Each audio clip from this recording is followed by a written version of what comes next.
কিছু কল্পনা ও কিছু বাস্তব ঘটনা অবলম্বনে আমরা ভূতের রহস্যময়ী গল্প কথা বিভাগে শুরু করেছি। আজকের গল্প অমীমাংসিত। গল্পটি সংগ্রহীত সোশ্যাল মিডিয়া থেকে। গল্প পাঠে আমি বিশ্বজিৎ। গল্পগুলি ভালো লাগলো এই চ্যানেলটাকে সাবস্ক্রাইব করে আমাদের পাশে থেকো আর বন্ধুদের মধ্যে শেয়ার করে দিও। শুরু হচ্ছে ভুতুড়ে গল্প অমীমাংসিত। তারা চিহ্ন। তারা চিহ্ন। তারা চিহ্ন ঘটনাটা 31 জুলাইয়ের। জ্বর লাগছে সেই গতকাল দুপুর থেকে। তার ওপর প্রচণ্ড গরম, কারেন্ট নেই। বিছানায় শুয়ে কেবল এপাশ ওপাশ করছি। ঘামে বিছানার চাদর ভিজিয়ে ফেলেছি। ফেনারগান খেয়েছিলাম সর্দি আর কাশির জন্য। সারা দুপুর রাত মাতালের মতো বিছানায় পড়ে থাকতে হয়েছে। বার কয়েক মেঝেতে শুয়ে গরমের হাত থেকে বাঁচার চেষ্টা করেছি। মশার কামড় শুরু হতেই আবার বিছানায় মশারির ভেতর ঢুকে পড়তে হয়েছে। ভাঙ্গা ঘুম। ওষুধ খেয়ে ঘুমালে স্বপ্নে যা দেখি সব হয় আবোল তাবোল। কিন্তু গতকাল সেরকম দেখিনি। প্রত্যেক ঘুমের ছোট ছোট অংশে অনেকটা খণ্ড নাটকের মতো স্বপ্ন দেখেছি দুপুর থেকে একেবারে ভোর রাত পর্যন্ত। স্বপ্নটা আবোল তাবোল নয়, খুব স্পষ্ট, এবং প্রত্যেকবারই মনে হয়েছে আমি ওই সময়টায় সে জায়গাতেই ছিলাম। স্বপ্নের প্রথম অংশে আমি একটা মাদ্রাসার পুকুর পাড়ে বসেছিলাম। জোহরের আজান দেয়নি তখনও। দেবে এমন সময় পুকুরের সবুজ শ্যাওলা ভরা পানি দাপিয়ে মাদ্রাসার বাচ্চাগুলো গোসল করছে। আমি সিঁড়িতে বসে দেখছি তা। দৃশ্যটায় কোনো বৈচিত্র্য নেই, খুব স্বাভাবিক। ওদের পানির ছিটে এসে আমার গায়ে পড়ছে। শ্যাওলার জমাট পানি শার্টটা ভারী করে তুলছে ক্রমশ। এ অবস্থায় হঠাৎ খেয়াল করলাম এতগুলো বাচ্চাদের ভিড়ে পানির মাঝে আরো একজন। দেখতে অনেকটা বাচ্চা ন্যাড়া মেয়েদের মতো, কিন্তু গায়ের চামড়া অস্বাভাবিক রকমের ফ্যাকাশে। চুপচাপ গলা পানিতে দাঁড়িয়ে আছে এবং আমার দিকেই তাকিয়ে আছে।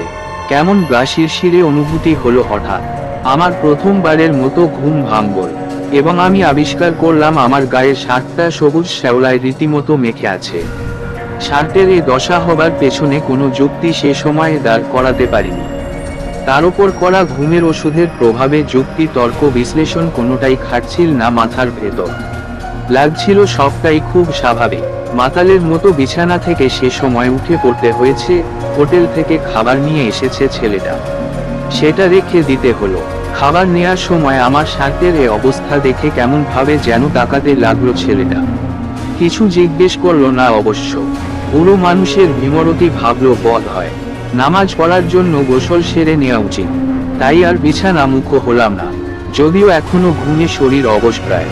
আমার দ্বিতীয় দফা ঘুম থেকে স্বপ্নগুলো এতই জীবন্ত হতে লাগলো যে আমি একবারও বুঝতে পারিনি এগুলো স্বপ্ন, এবং কোনো ধরনের প্রশ্নও জাগেনি আমার ভেতরে সে সময়। আমি গোসল সেরে নামাজ পড়ে শুয়ে পড়ি। খেতে ইচ্ছা করছিল না তখন।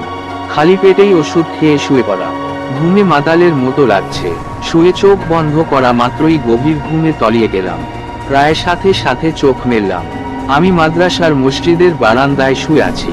ছোট ছোট বাচ্চারা পাঞ্জাবি পাজামা পরে নামাজ পড়ছে আমার সামনের দিকে, আমি ওদের পেছনে দিকে। কেউ আমাকে খেয়াল করছে না মনে হলো, তাকাচ্ছে না কেউ আমার দিকে। দেখলাম। আমি আস্তে আস্তে উঠে বসলাম। চারপাশে তাকালাম। সরাসরি চোখ চলে গেল মসজিদের দান বাক্সের গায়ে লেখাটার ওপর। মসজিদের বারান্দার একটা খামের গায়ে ঝোলানো ওটা। হিঙ্গুলি জামিয়া মাদ্রাসা মসজিদ, মেহেদিনগর, বারিয়ারহাট, মিরসরাই, চট্টগ্রাম। আমি উঠে দাঁড়ালাম। চলছি মাতালের মতো। আস্তে আস্তে হেঁটে এলাম দান বাক্সটার সামনে। ওখানে আরো একটা নতুন কাগজ আনানো দেখলাম। অসুস্থ মাদ্রাসা ছাত্রের সাহায্যার্থে এগিয়ে আসুন, একটা ছোট নোটিশ দেয়া। বোধ হয় কোনো ছাত্র অসুস্থ। আমি মানিব্যাগ বের করে একটা 10 টাকার ছেঁড়া নোট বের করলাম। টাকা ঢোকানোর ছিদ্রটা জ্যাম হয়ে গেছে, ঢোকানো যাচ্ছে না। তালাটা খোলা, এমনি ছিটকিনিটার হুকে লাগিয়ে রাখা হয়েছে। চুরি টুরির ভয় নেই মনে হয়। আমি তালাটা খুলে ছিটকিনি উঠিয়ে ঢাকনাটা খুললাম। সবে মাত্র টাকাটা ফেলেছি, হঠাৎ দেখলাম উঠানে গায়ে চাদর মুড়ি দিয়ে সেই ফ্যাকাশে ন্যাড়া মাথার মেয়েটা এক কোনায় বসে রয়েছে। এখনো এক দৃষ্টিতে তাকিয়ে আছে আমার দিকে। ঝটকা দিয়ে জেগে উঠলাম। সারা শরীর ঘামে ভিজে গেছে। কারেন্ট আসেনি এখনো, কিন্তু ভীষণ অবাক হলাম একটা জিনিস দেখে। আমার হাতে ছোট একটা তালা, মসজিদের দান বাক্সের সেই তালাটা। আমার তৃতীয় দফার ঘুমটা হলো শেষ বিকেলের দিকে। কারেন্ট এসেছে তখন। ক্যাপাসিটর নষ্টওয়ালা। ফ্যানটা ঘটর ঘটর করে মাথার ওপর ঘুরছে।